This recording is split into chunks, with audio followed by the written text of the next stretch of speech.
بسم الله الرحمن الرحيم الحمد لله رب العالمين وأصلي وأسلم على من بعث رحمة للعالمين وعلى آله وصحبه أجمعين. Assalamu alaikum wa rahmatullahi wa barakatuh. In this video, we're going to look at why you have not yet learned the Arabic language and how to fix that quickly, inshallah. But first, let's recap. In the last video, we spoke about how the greatest enemies of Islam used to secretly enjoy listening to the Qur'an. For example, Abu Jahl. Who is Abu Jahl? If you haven't watched that video, click on the link somewhere on this page and go watch it. Do it now, I'll wait for you. So Abu Jahl and some of the disbelievers were addicted to listening to the Qur'an. They enjoyed it and couldn't help but come back to listen to it. This is despite warning others and even torturing and killing them for listening to the Qur'an and accepting the message in it. The enemies of Islam were secretly listening and enjoying the beauty of the Qur'an. But we Muslims who proudly declare La ilaha illallah, that none has the right to be worshipped but Allah, we who have been Muslims have let 5 years, 10 years, 20 years, maybe even 50 years pass by in our lives, where every time we open the Qur'an, we don't know what it says. Where every time we say Allahu Akbar at the beginning of our prayers, we then say words which we don't know what they mean. Over the past 5 years, 10 years, 15 years, 20 years, we may have grown in our lives. Maybe every few years you got a raise in your salary, or you've gotten married and had kids. Our worldly lives have advanced in so many areas over the past few years and decades, but our Islamic lives have often remained stagnant. And because of this, many of us don't truly yearn to listen to the Qur'an. We don't truly have an amazing relationship with Allah. And if we do, it is not to a great level that it could and should be. There's so much more improvement we can all make. We have problems in our lives. We don't have true happiness and contentment. We go through difficulties and hardships, yet don't know how to get out of these difficult situations. We don't have true connection with Allah in our prayers. And how do we expect our situation in this worldly life to get better if we don't have that strong and powerful connection with Allah? How can we get this strong and powerful connection with Allah if we don't even understand the book that He sent down to us, which has answers to all our problems? This is because we don't connect and resonate with the deep meanings of the Qur'an. If anything, we may read a translation, but how can we possibly get any true connection with the Qur'an unless we really understand what we're saying? If you buy an iPhone, who would you go to if you need help with it? You would go to the people who created it, Apple. You would speak to their customer service, read their support guides and manuals. Well, who created you? Who created us? And who created all of our blessings and gave us all our trials? It is, of course, Allah. And He has a support system in place for all of us. He sent down a support manual for our lives. The Qur'an is our guidance for this life. When we pray, we're speaking to Allah. The answer, my brothers and sisters, to all of your problems is already in your life right now. It is the Qur'an, it is the Salah, it is our prayers. But we just need to understand what we're saying, what we're reading, what we're reciting. Imagine if you wanted to have a strong relationship with your parents, or your spouse, or your children, or your friends. Would you be happy to never understand a single thing they're saying for the entirety of your life? You would never accept that with your parents, your children, your spouse, or your friends. So why do we accept it when it comes to our relationship with Allah? Do we truly value our relationships with the creation more than the relationship we have with the Creator? We would make the effort for our worldly affairs or for our families, but with Allah, we don't make the same effort. And our tongues may say that we love Allah more than the entire world and our families. But considering we have wasted so much time in not even being able to properly understand the words of Allah, Do our actions actually reflect that? Do we really love Allah? This is why it is so important to learn the Arabic language, so we can connect with the Quran, and in turn we can connect with Allah. When our relationship with Allah is good, then everything in our lives becomes so much better. Right here, right now in this world, let alone in the afterlife. At Radiant Drops, we carried out a survey and found that the overwhelming majority of respondents wanted to learn Arabic, yet most have still not learnt Arabic. So why is this? We wanted to understand this better, and we found that they had 3 main reasons why they haven't yet learned Arabic. Number 1, a lack of time. Arabic takes too long to learn. Number 2, it's difficult to learn the language. And number 3, it's expensive. So let's look at each of these one by one. Number 1, too much time. The overwhelming majority of people replied saying that it takes too much time to learn Arabic. You need to go abroad, give up work for a couple of years. You need to enroll in a university abroad or even in your home country. Most people just don't have the time or the ability to do this. They have busy schedules and many commitments with work and family already. Brothers and sisters, the reality is I have personally witnessed plenty of examples of people who have learnt Arabic by doing none of that. They didn't go abroad to study. They didn't give up work. They didn't even enroll in a university full time. If you really want to learn Arabic, I want to tell you something. All you have to do is spend an hour a day learning Arabic. And that's not for the rest of your life, only till you've learnt Arabic. That hour will add up. The truth is that when we say we don't have time, it usually is just an excuse to put something off.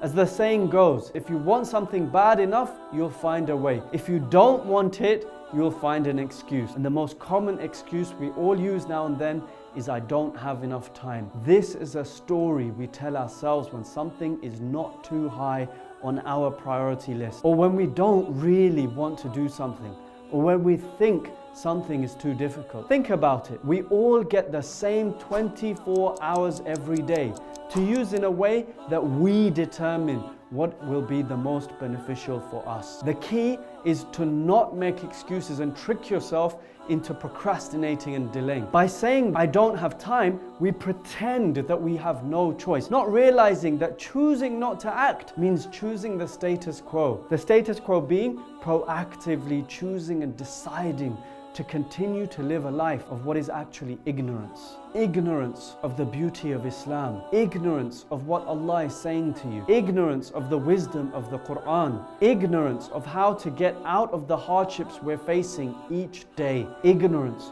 of how to get the huge blessings and benefits that are mentioned by Allah in His book. One brother I was trying to encourage to learn Arabic insisted that he simply doesn't have the time. He's so busy. But later on in that very same conversation, he told me that he'd watched 2 seasons of Ertugrul. 2 seasons of Ertugrul. That's hundreds of hours. Imagine how much Arabic you could have learned in that time. When we truly analyze what we spend our time on, that's when we will know what our priorities really are. If you had started learning Arabic this time last year, then by now, by the will of Allah, you could have been reciting the Quran with meaning. Understanding what you're reciting and having a meaningful relationship with the Quran. Please don't let another year of this pass by.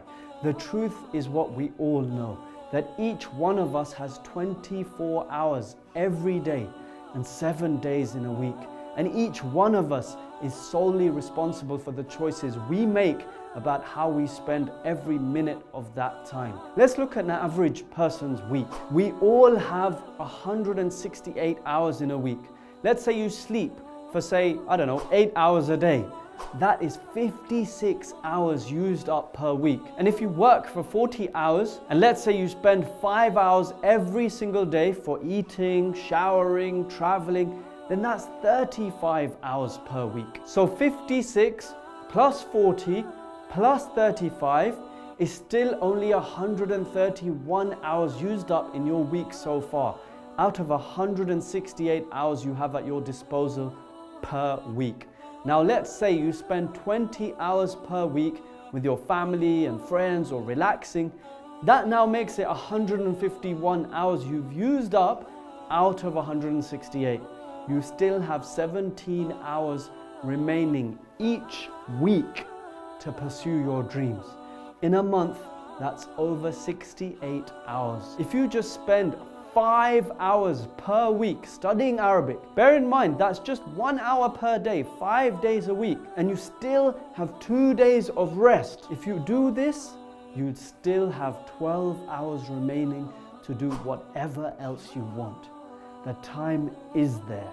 If we say it's not, we're just fooling ourselves. Think about how I just broke down your week to prove that there is time to learn Arabic. On the Day of Judgment, every second of our day will be accounted for. We had this time for sleeping, this time for eating, this time for work, and this time for fun. And we'll be questioned about all the extra time that we could have spent getting closer to Allah and learning about our religion. We'll be asked about every second that was given to us. So how will we answer?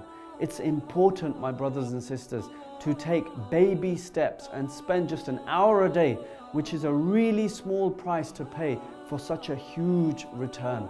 Don't feel that an hour a day is too much. We just showed why it isn't. And don't feel that it's too insignificant. Begin and start the effort, and Allah subhanahu wa ta'ala will bless the rest of the way. He is the best of planners.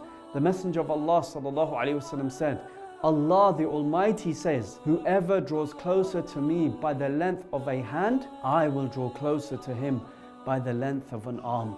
And whoever draws closer to me by the length of an arm, I will draw closer to him by the length of a fathom. Whoever comes to me walking, I will come to him running. And whoever meets me with enough sins to fill the earth, not associating any partners with me, I will meet him with as much forgiveness. This shows that if we make an effort, Allah will multiply its fruits. Also, the Prophet ﷺ said, whoever takes a path in search of knowledge, Allah will make it easy for him, a path to paradise. Which of us doesn't need an easy path to Jannah, my brothers and sisters? So when you say you don't have that small amount of time each day, what you're really saying is that you don't actually want to learn Arabic. You don't actually want to understand the Qur'an. You don't actually want to build a strong and powerful connection with the words of Allah. You don't actually want to improve your situation, be that related to your job, your business, or your family. Either that, or you're making the classic mistake of thinking you'll do it in the future. Just like so many people do with their prayers. I'll pray when I'm older. But how many people do you know who died in a state of not praying? Nobody has a contract, my brothers and sisters, with Allah that they will live until later. How many people do you know who died not knowing Arabic? You either don't want to learn it or you're pushing it to a distant future that is really unlikely to even happen. So what is the compounded effect of not knowing Arabic for the next day, the next week, the next year? It's more bitter life right here, right now in this world. We don't have to wait for the afterlife to see the effects of us not having a strong relationship with Allah through the Qur'an. We're not connecting with Allah as much as we could. Not getting that khushu', that concentration and focus in our prayers. Not getting that sweetness of iman, of faith. Not getting that true inner happiness and peace. And not getting the joy of that connection with the Qur'an. And we unknowingly experience the cost of that every single day of our lives by losing barakah and blessings from Allah. Imam al-Shafi'i rahimahullah, he had a really strong memory, so much so that if he wanted to just memorize one of the 2 pages he had open, he would have to cover the page that he doesn't want to memorize. He had what we'd call today a photographic memory. Now one day he heard the sound of an anklet. An anklet is like a bracelet that a woman wears but on her ankles. So when he heard this sound, he turned around for a split second to see this woman who was not related to him. She was not a mahram. He quickly turned away because he realized what he was doing. So in Islam, we're not supposed to look at people straight in their faces if they're not related to us. and of the other gender. So anyway, Imam al-Shafi'i, he turns around for a split second to see who this person is because he was attracted by this anklet. However, after this incident, Imam al-Shafi'i's memory weakened a little bit. Obviously not as bad as ours, but compared to how it was for him before, it had weakened a bit. So he went to his teacher Waqi' rahimahullah for advice. What did Waqi' reply? He said, don't sin. He linked the weakening of Imam al-Shafi'i's memory to sinning. So the early Muslims, they understood the effect of sins and not having a strong relationship with Allah on our worldly lives, not just on the afterlife. So when we see some of our problems, whether it's sadness or depression and anxiety, or money problems, or family problems, marriage problems, and the list goes on. When we see these problems that we face, we need to ask ourselves, is it because we are being deprived from barakah, blessings from Allah, because we're not doing enough to improve our relationship with Allah, with the Qur'an? On the flip side, if you do learn Arabic, then what impact would that have on your life? Imagine next Ramadan, when the Imam says, Alif Lam Mim, ذَلِكَ الْكِتَابُ لَا رَيْبَ فِيهِ, and then he continues reciting the Qur'an, and you can understand what is being said. How will that make you feel? When you hear the Qur'an, you will actualize that Allah is actually speaking to you. You will cry when you pray. You will cry when the Qur'an is being recited. You will ponder over the Qur'an and build a strong and powerful relationship with Allah. And because your relationship with Allah is so strong, you will start to get much more happiness in your current life too. Your sadness will turn to happiness and contentment. Your depression and anxiety to positivity. Your financial situation will be taken care of by Allah. Your family problems will slowly but surely get fixed. You'll get barakah and blessings in your marriage and other relationships, and the list goes on. Such is the power of having a strong relationship with Allah through the Qur'an. So all I'm asking of you is this: commit yourself right now, right here, that starting tomorrow you will begin finding just 1 hour a day to learn Arabic, so that we can finally say goodbye to all this negativeness which is happening in your life today. So you can finally say hello to a completely new chapter of your life, a better you, a more religious, more spiritual, healthier, happier, wealthier you. And this starts with your journey, with your Arabic quest. So the first reason that people said that they haven't yet learned Arabic was because they think they don't have time. And I hope you now agree with me that this is really just an excuse, and it can easily be fixed if you prioritize learning Arabic and building a strong relationship with Allah through the Qur'an. The second main reason people said they haven't yet learned Arabic, even though they want to, is that they think it is complicated and difficult and will take forever to learn. And this could not be further from the truth. Let me tell you a story. Many years ago, I had the opportunity to meet the Imam of the Grand Masjid in Medina, the Masjid of the Prophet ﷺ. I was really excited. This was a once-in-a-lifetime opportunity. I was a little nervous, and at that time my Arabic was still very weak. I had learnt some grammar and some words, but I would always struggle to speak. Anyway, I was thinking of the things that I would ask the Imam. So I walked into his office block with a friend of mine, and we were led into a room by his secretary, a type of waiting room. By this time I was super excited, and after a few moments, Sheikh Hudayfi walked in. Here he was, the Imam of the Prophet's Masjid in front of me. I felt tingles going down my spine. After exchanging salam, I thought I'd ask him if he knew any English. But what came out of my mouth was one of the biggest embarrassments of my life. And yes, I've had a fair few embarrassments in my life. I said, هل تتكلم اللغة العربية? Do you speak Arabic? I'm looking at the Imam of the Haram, who gives khutbahs in Arabic, whose native language is Arabic. And I say to him, do you speak Arabic. He gave me a strange look. He was really confused.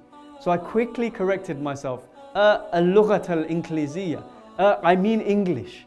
So I turned to my friend and his eyes gave away the fact that he was dying to burst out laughing. The Sheikh replied that he didn't know any English. Anyway, the Sheikh was a really nice person. We had a great meeting with him after that. But many years later, I figured out why I had made such a huge error. Apart from the fact that I was so nervous, it was because I was thinking in English and trying to translate into Arabic in my head. And because of this, I found it difficult to express my thoughts quickly and naturally. And this, my brothers and sisters, is why so many people find it difficult to learn Arabic, because they're not taught to think in Arabic. Instead, they are introduced to the Arabic language with grammar, verbs, nouns, nominative, genitive, accusative cases, and so on. And they're thinking, what? I don't even know this in my own language. So because of this, they find Arabic too difficult at the start, and this then demotivates them and they give up. Now, for many of you, I know you've already tried learning Arabic in the past. Maybe you've even put in a significant amount of effort and you tried different things, but they all failed you. Perhaps you joined a class, but you didn't see significant progress, so you eventually stopped. Maybe you started a course that put a lot of focus on complex grammar right from the start, so you found it overwhelming. That's what many people have told us. This is not your fault. Because first of all, let's be honest, it doesn't take that long for some of these Arabic courses and lectures to get boring. Really, really boring. Now you might be surprised to hear me say that, but I understand exactly what you've been through, because in the past I have gone through the exact same thing when I was first trying to learn Arabic many years ago. You start off really excited, but when it becomes all academic, you don't see much practical progress quickly. So your passion and eagerness just quickly fade away. Does this sound familiar? You are putting in the effort, but the results just aren't coming quickly enough. And it's not your fault. A lot of the methods out there are simply broken. They don't understand you or your life, but it doesn't have to be that way. A brother called Jakir, who started off as a complete beginner to Arabic, sent me a message saying, just thought I'll give you an update on my classes so far. It's been going really well, alhamdulillah. I know it will take me a very long time to master Arabic. However, I was kinda excited when I managed to understand about 75% of one ayah of the Qur'an in Surah Al-Baqarah, when Allah tells Adam alayhi salam to dwell in Jannah with his wife, but not go near the tree. Obviously, it's not pictorial translation, but you don't understand how happy I feel knowing that I've progressed only in 1 week. So brothers and sisters, now imagine that being you. You open the Qur'an and you actually understand what your Lord is telling you from above the 7 heavens. You say Allahu Akbar and join the Imam in prayer, and you finally have that focus because you finally connect with your Lord. So why have you found it so difficult to learn Arabic in the past? The problem is that many courses put a lot of focus on grammar before you've even learned how to understand and speak Arabic. And because of this, most people find it incredibly difficult to learn Arabic. The truth is that you have already learnt a language. You learnt your mother tongue. For example, English. You didn't know English when you were in your mother's womb. You had to learn it as a baby. How? Did you learn about nouns and verbs and accusative and genitive and nominative tenses as a baby? No. You saw objects. You heard words. You began to connect those objects to those words. You began to understand these words. You started to use these words, sometimes incorrectly, and then you'd be corrected. Only then did you learn how to read and write. It wasn't a complicated process. It was natural. You were immersed in that language. And this is how you can make learning Arabic so much easier than how so many courses teach it. Firstly, you need to start thinking in the new language right from the start. you hear words over and over, and then you connect them to objects by looking at pictures. For example, you'll see a picture of a book and say, "Hada kitab," this is a book. You'll see a picture of a pen and say, "Hada qalam," this is a pen. Now by doing this, you're actually linking the word qalam to the picture of the pen, not to the English word pen. So you're not translating in your head, you're actually thinking in Arabic. So once you learn physical objects, you then move on to abstract concepts like hunger and thirst. And you do this by having someone guide you and hold your hand while you learn, just the way you learnt your first language when you were a baby, by listening, repeating, and getting corrected. When the right method is used, you can learn Arabic quickly and with ease, without all the struggles of complex grammar. Now, by the way, grammar is important, but only after you have an initial base, not right at the start.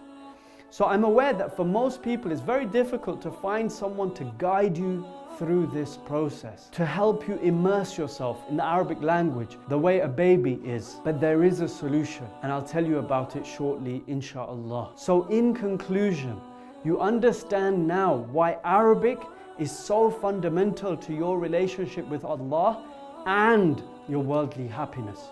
You know that you don't need to complicate learning the language. It's actually very easy, but it's about making sure that you use the right method to learn. You know that for most people, the best way to learn Arabic is the way a child learns his or her first language, the natural way. And if you're watching up to now, then it's clear that you want to learn Arabic, and hopefully you've committed to spending just an hour a day and finding that time and begin your dream of understanding the Book of Allah. So what's the best way to start doing all this?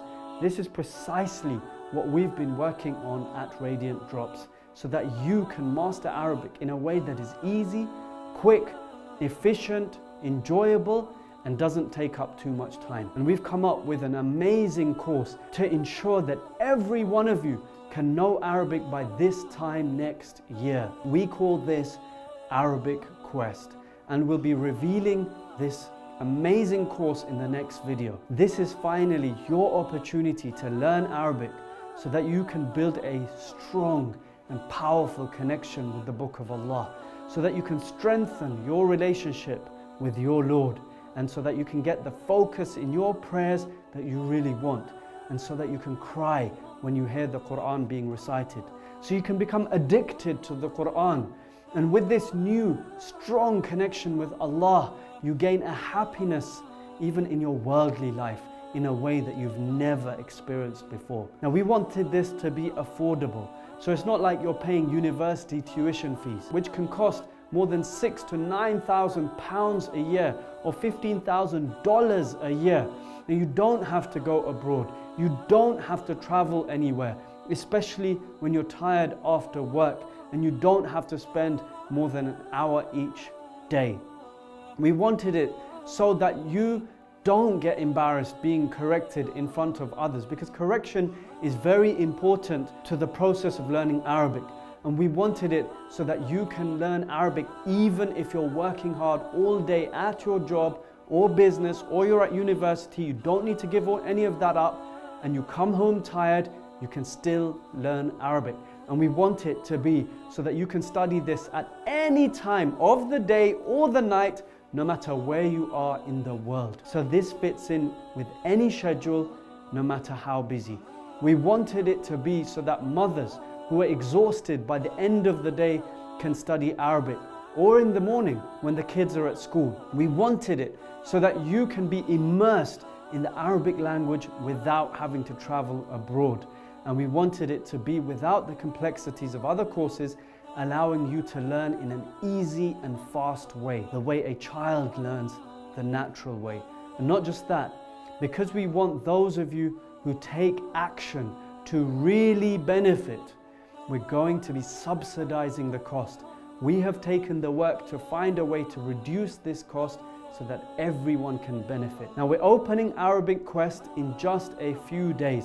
So look out for our emails, inshallah. Now, because this is a one-to-one personalized program, so that you can finally have the full confidence, clarity and direction to get this done at last, and we have a limited number of teachers, we can obviously only accept a specific number of students into this program. So you need to act fast when we open the enrollments for you in a few days. Once again, don't let another year of your life pass without you having learnt the Arabic language. Inshallah, this is going to be one of the best decisions that you've taken in your entire life. So look out for the email, and right now let me know if you're as excited as I am about this new chapter in your life.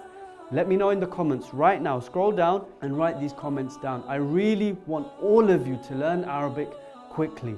So let me know if you're going to really make an effort, a real effort, not just, an excuse, but a real effort to learn the Arabic language, inshallah ta'ala. I'm your brother, Abu Abdissalam. Assalamu alaikum wa rahmatullahi wa barakatuh.